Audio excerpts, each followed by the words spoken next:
महीने में पड़ने वाली सुंदर त्रयोदशी तिथि को जो धन्वंतरी की पूजन करेगा उसके घर से लक्ष्मी कभी बाहर नहीं जाएगी।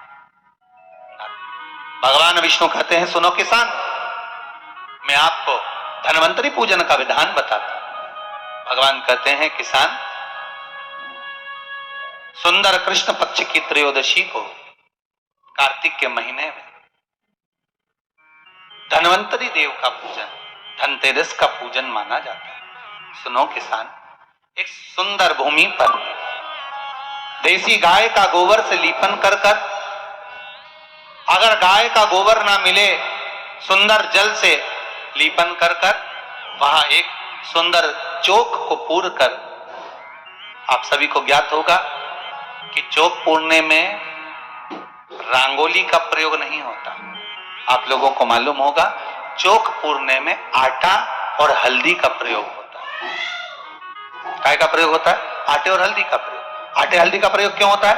क्योंकि आटा समृद्धि को बढ़ाता है, लक्ष्मी वैभव को बढ़ाने वाली हल्दी होती है। इसलिए जब चौक पूरा जाता है भूमि पर तो चौक पूरते समय आटा हल्दी का प्रयोग करते हैं। थोड़ा सा चावल का दाना या गेहूं का दाना रख दिया जाता है, उसके ऊपर एक सुंदर चौकी, एक चौरंग, एक पाटा रख दिया जाता है।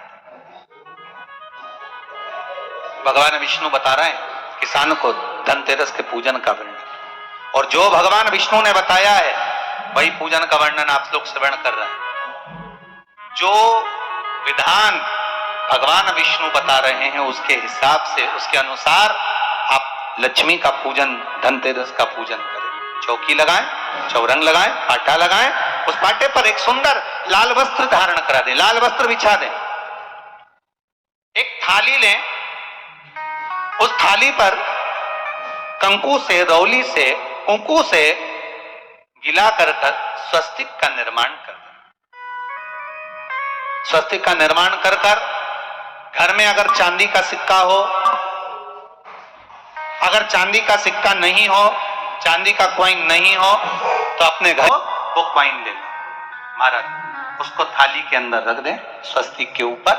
फिर उसका स्मरण करें, आटे के 7 दिए बनाएं, एक थाली में, एक प्लेट में रख लें, घी के दिए बनाएं और उसमें सुंदर बाती को लगा दें।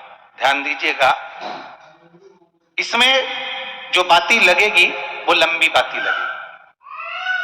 लक्ष्मी जी की पूजन में जितनी भी बाती लगे वो लंबी लगे।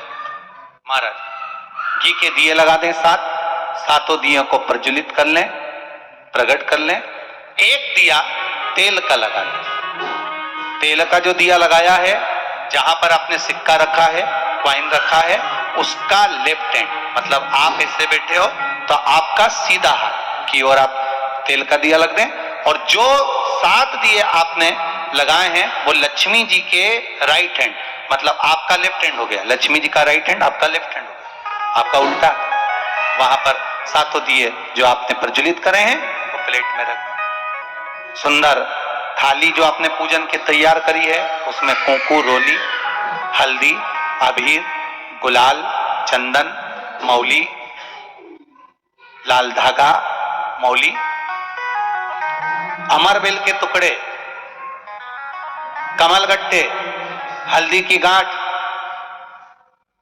सुंदर भाव में उसको जल का पात्र, सुंदर आनंद से जो क्वाइन चांदी का और देसी क्वाइन आपने जो रखा है उसका जल से पूजन करें। लक्ष्मी पूजन का समय अलग अलग होता है, पर धनतेरस की पूजन का जो समय है वो प्रदोष काल से प्रारंभ हो जाता है। कब से प्रारंभ हो जाता है? प्रदोष, क्योंकि शिव के द्वारा निर्मित है लक्ष्मी पूजन का। महाराज क्वाइन का पूजन करें, कंकु आदि से पूजन करने के बाद दोनों सिक्कों को उठा लें, दोनों कॉइन, जो चांदी का सिक्का है और जो देसी कॉइन है उसको उठाकर उस पर जो कलेवा है, मौली है, नाड़ा है, लच्छा है, उसको लपेटना प्रारंभ कर दें और उसको लपेटें। पहले चांदी का सिक्का लपेट दे, फिर देसी सिक्का जो आपने रखा है 1, 2, 5, 10 का जो सिक्का रखा है उसको लपेटें, थाली में उसको रख लें, फिर वापस उस पर जल का छींटा देकर उसका पूजन करें। महाराज हल्दी, रौली, मौली, चंदन, आदि लगाकर सुंदर भाव से चावल को हल्दी में भिगो लें और पीले चावल कर उल्टे हाथ में चावल लेकर माता लक्ष्मी के ऊपर जो 2 सिक्के रखे हैं उनका पूजन करें।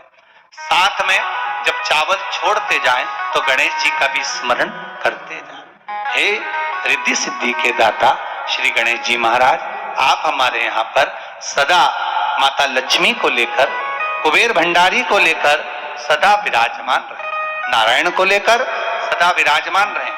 चावल छोड़ते जाएं और बाबा से विनती करते जाएं, माता लक्ष्मी से निवेदन करते जाएं, भगवान शिव का स्मरण करें, भगवान नारायण का स्मरण करें, माता लक्ष्मी का स्मरण करें, रिद्धि सिद्धि के दाता भगवान श्री गणेश जी महाराज का स्मरण करें, छोड़ते जाएं। जब चावल पूर्ण छोड़ दे में पूजन पूरी तरह से हो जाए तब महाराज सात सुंदर आनंद से अमरबेल के टुकड़े, अमरबेल वृक्ष पर एक पीले कलर की बेल चलती है, पीली, उसमें पत्ते नहीं होते, वो किसी भी वृक्ष पर डली रहती, वो अमरबेल कहलाती। ये अमरबेल लक्ष्मी पूजन में, समृद्धि के लिए, मकान के मुहूर्त के समय पर, गृह प्रवेश के समय पर बहुत कार्य आती है। जाए वो अपने आप फलती चली जाती है। उसी तरह हमारे यहां भी हम भगवान से यही प्रार्थना करते, जैसे अमरबेल बिना पानी पड़े भी किसी भी वृक्ष पर डाल दी जाए पनपती जाती है, बढ़ती चली जाती है, ऐसे हमारे घर में बेबहू लक्ष्मी बढ़ती जाए। अमरबेल के 7 टुकड़े, कमलगट्टे 7, हल्दी की गठान 7 माता लक्ष्मी को समर्पित कर दें। दोनों हाथों